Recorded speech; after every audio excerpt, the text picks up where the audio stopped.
I'm Charlie Bright of Gold Derby, and today I'm speaking with Sara Bernstein, one of the producers of We Feed People, as part of our Gold Derby Meet the Experts documentary panel. First thing I wanted to ask was, what kind of safety concerns were there when filming with Jose in these disaster areas, like in Puerto Rico and the Bahamas and all of those areas? Well, if you know anything about Jose, he clearly, safety is like secondary. Sort of the last thing on his mind is he just obviously kind of jumps into where he's needed.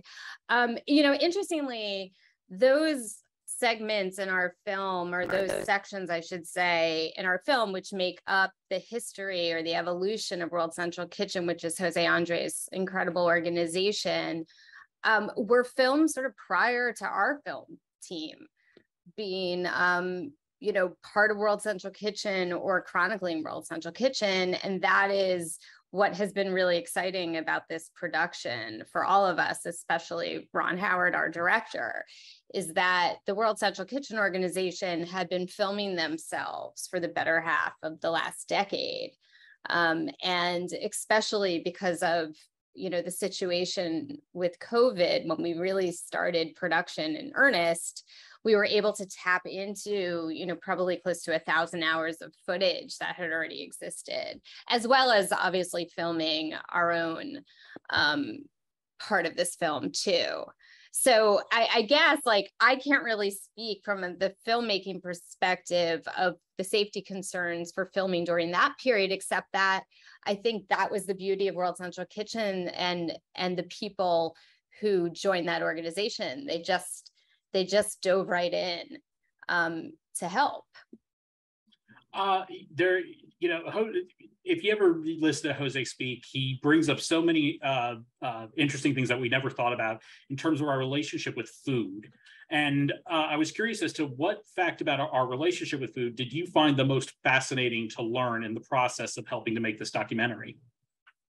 I mean, I think what's really remarkable about World Central Kitchen is really the philosophy behind World Central Kitchen. The idea that, just one plate matters. And I think this idea that comfort food really makes all the difference for people who are surviving natural disasters and other conflicts, like, clearly what's happening in the Ukraine, and World Central Kitchen has been there daily serving meals. They serve over, I think, 1.8 million meals daily around the region. So I think what has been at the core of World Central Kitchen's philosophy has been, this idea that people really need comfort food. They need a warm meal. They don't just need what had traditionally been kind of served to them in relief efforts, which were these MREs, or, meals ready to eat, they're called, but, they're just dried food basically. So I think at the heart and at the core of World Central Kitchen's mission is that they can go into disaster zones, conflict zones, work with the local chefs on the ground, the local restaurant industry, galvanize it, and be able to feed people who are in desperate need of nourishment meals that they can truly identify with. And that makes a difference. Watching this documentary, it's very clear that Jose is a very hands-on person. He is very into the nitty-gritty of all of it. But does he find it difficult to leave an area that he's been helping once the World Central Kitchen has gotten the kitchens up and running in the affected areas? Well, I think the Ukraine is a really great example of that. From what I understand, he has been back there multiple times and often staying there for weeks on end. So I think that he is an incredible person, an incredible leader, incredibly compassionate. And I think that he goes where he needs to be.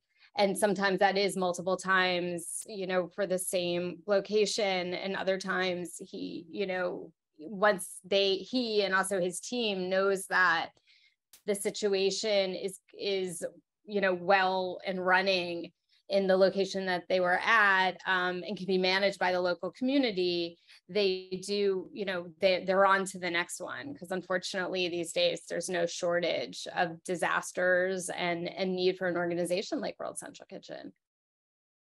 One of the other things that comes across in this documentary is, which is kind of expected of chefs, is how brash Jose can be at times.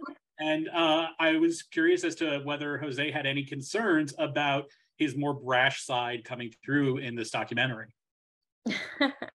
Well, look, like there's no question Jose makes for a wonderful documentary subject. And I think what is really compelling about what you see in this film, and I think something that Ron personally was very interested in capturing, is that you see sort of a progression and evolution in the organization itself, but you clearly see a progression and evolution in José Andrés as well as their general. I think you see a man who was, once he was an incredibly talented artist and chef, who then was an entrepreneur. And I think when you see him in Haiti, when you see him at first in Puerto Rico, I think it's very much his entrepreneurial spirit. Let me just get on the ground. Let me just put things in motion. Let's do whatever needs to be done.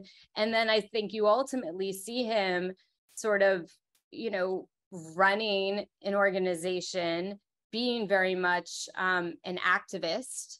And that is sort of the trajectory that you see with World Central Kitchen through the Bahamas.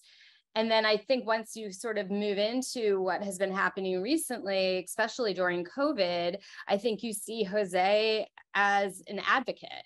And I think you see him and the organization becoming more and more involved with just overall food policy and global food policy at that. And I think the organization, and certainly Jose, understand that in some ways they're sort of a Band-Aid, and that there needs to be more of a sustaining sort of plan in place that World Central Kitchen alone can, ultimately satisfy. So I think it's interesting to see this full, kind of evolution of Jose. But, I guess to answer your original question, Jose was really gracious with us. I mean, he allowed us to show him, warts and all. And I think that very much humanizes him. And again, I think that was very important to Ron, is that you really see the full picture of this man, and you see the personal challenges and also the challenges, frankly, that his family deals with too, as they have to share their father, their husband, with kind of the world. I think this documentary had one of the most interesting endings I've ever seen for a documentary. Where, if only Ron Howard could have scripted that ending. Where his car runs out of gas in the middle, and we don't even see him get it fixed. What Isn't that great? What made Ron Howard said that's the ending for this movie. That's how we. I mean, isn't that amazing? And that was one of our DPs, Chris, was there with Jose, and that happened. And you couldn't have asked for a better ending, I think, because that really does, that moment really sums up what Jose and his mission is all about, right? Like you keep going until you run out of gas. And then you just kick back and just think, okay, how do I jumpstart it again? How important was it to get those interviews with people, with the local people who are helping to deliver the food? How important was that for this? Incredibly important. And some of those interviews, some of that footage was captured again by, there were a couple shooters, in particular DPs, I should say, who filmed for the organization over years, who actually captured those moments kind of in real time. And then obviously there were some interviews that we got afterwards with people. And I think it was incredibly important to shine a light on the local volunteers. And again, that was something that was very important to Jose, because he knows what his organization consists of and who makes up his organization. And I think for Ron, as a director, it was very important, this theme of volunteerism that really runs throughout the film. So it was incredibly important to hear from the people who are, both being impacted by World Central Kitchen, helping to impact through World Central Kitchen, and just really understand that local experience and plight. Because, I think above all, what makes a great documentary is being able to put the viewer in other people's shoes and walk in them for a while. Well, Sara, thank you so much for joining us. We wish you all the best, and we look forward to seeing you on our panel in just a little bit. Great, thank you.